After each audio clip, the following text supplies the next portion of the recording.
guys, my name is Lucky J. Reyes, and for today's video, inanarrate ko yung Noli Tangere ni Jose Rizal. Let's go! Noli Tangere is written in Spanish and published in 1887. Jose Rizal's Noli Tangere played a crucial role in the political history of the Philippines. Drawing from experience, the conventions of the 19th century novel, and the ideals of European liberalism, Rizal offered up a devastating critique of a society under Spanish colonial rule. These are the characters of Noli Tangere. The first is Juan Crisostomo Ibarra y Magsalin, also known as Ibarra. Ibarra is sophisticated, highly esteemed, and very idealistic man. This is Ibarra.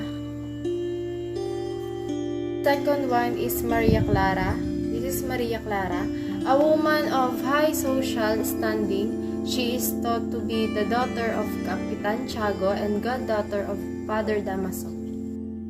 This is Father Damaso. Father Damaso is an old power, hungry and shameless, corrupt Spanish priest who has lived among the native Filipinos for nearly 2 decades. And then, this is Elias. Elias is a mysterious character. Elias is a man on the run from the law who resents both the Spanish colonial government and the Catholic Church, despite his strong religious convictions. This is Father Salvi. Father Salvi, he is in many regards more dangerous than his precursor, as he is a more gifted strategist who uses his religious role for political influence as well as personal vendettas. Then, this is Captain Tiago, or Don Santiago de los Santos. His primary concern is to marry off his daughter, Maria Clara, to an affluent man from an influential family. The Ensign. The ensign, the nameless head of the civil guard of the township of Santiago, a man of Spanish descent. And this is Doña Consolacion. Doña Consolacion is an older Filipina woman who is ashamed of her heritage and pretends to be unable to speak Tagalog. This is Don Rafael Ibarra, Crisostomo Ibarra's father. Also, this is Crispin. Crispin is a young boy studying to be a church caretaker. This is Basilio, Crispin's older brother. Like his younger brother, he works as a sexton. This is Dr. Tiburcio de Espadanya, a fraud and a hustler. The Spaniard who called himself Dr. Tiburcio de Espadanya was actually a customs officer. This is Hisa, the long-suffering mother of sextons in training Crispin and Basilio. So let's start the summary of Noli Tangere. Juan Crisostomo Ibarra y Magsalin, commonly referred to as Ibarra, has been studying in Europe for the past 7 years. Though he is a mestizo Filipino, as he arrives back in the Philippines, his friend, a prominent man named Captain Tiago, hosts a reunion dinner. Ibarra had been in Europe for such a long time that he doesn't know what has been going on in the country. At dinner, Father Damaso, who Ibarra thought was friends with his father, treats him badly, which surprises Ibarra. Ibarra is walking home from the dinner. Another family friend, Senor Guevara, follows him and tells him that Ibarra's father died in prison after a campaign of slander against him, and that Father Damaso had a hand in his death. Father Damaso had accused the elder Ibarra of not going to confession, and after Rafael Ibarra inadvertently killed a man who beat a young boy, he was imprisoned and attacked with accusations of subversion and heresy. Guevara tried to clear his name, but he died in prison before he could be freed. The younger Ibarra is shocked but unsure of what to do. He goes to visit his older lover, Maria Clara, but as Maria mentions Ibarra's family, Ibarra is put off. And instead of seeking revenge, Ibarra tries to follow his father's footsteps of peace. After meeting with a schoolmaster who knew his father, he plans on establishing a public school to help his hometown, yet the schoolmaster warns him that Father Damaso meddles in the school system, preventing students from learning Spanish and demanding that he beat the students. Ibarra pitches the idea of the school to town officials, pretending that he wants to work with them on it, and they agree. Meanwhile, two young boys, Crispin and Basilio, work as sextons to support their impoverished mother, Sisa, who is abused by their father. When Crispin is falsely accused of theft, the brothers must work even more.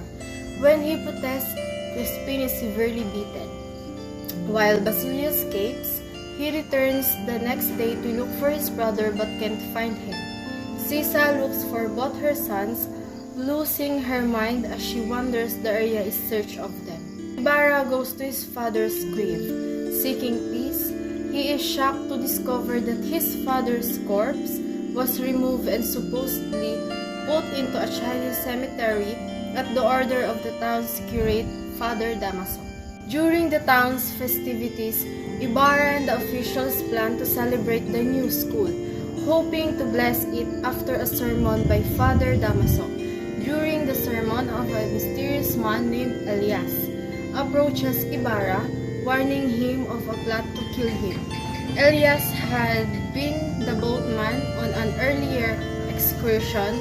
Ibarra talks with friends, but after the excursions, Ibarra discovered he was a wanted fugitive.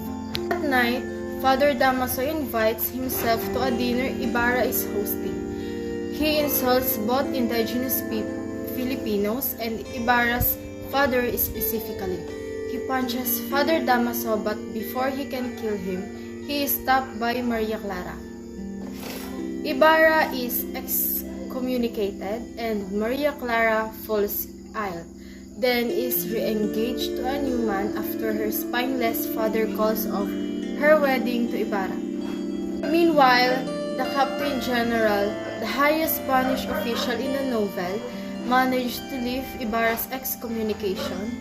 Angering the clergy, Ibarra continues working on the school, and Father Salvi, who is in love with Maria Clara, plots with Lucas, the brother of a man killed by the plot intended to kill Ibarra at the festival to frame Ibarra for a rebellion, organizing people with grievances against the colonial government and telling them that Ibarra is leading the revolt. Right before the attack happens, Father Salvi warns everyone, claiming someone told him about it in confession. Ibarra is thrown into prison, having been found guilty based on a letter he wrote to Maria Clara before leaving for Europe years ago. Again, Elias rescues him, breaking him out of prison and taking him to Maria Clara. She explains that she gave Father Salvi the letter that led to Ibarra being found guilty because he blackmailed her. He knew that her real father is Father Damaso and threatened to reveal this information. She apologized to Ibarra, profoundly sorry. Elias and Ibarra row away, but they quickly realize they're being followed by another boat, which will soon catch up. Elias jumps off the boat to confuse their pursuers, who think he is Ibarra, and try to shoot him while the real Ibarra escapes. They appear to kill him, but they never see his body. Maria Clara tells Father Damaso that she can't marry Linares, the man she is now engaged to, and threatens to commit suicide if she is not allowed to enter a convent. Because a newspaper reported Ibarra is dead, she cannot bear the thought of being married to another man. Father Damaso reluctantly agrees. On Christmas Eve, Basilio wanders away from the cabin, where he's been staying with an adoptive family and looks for Sisa, his mother.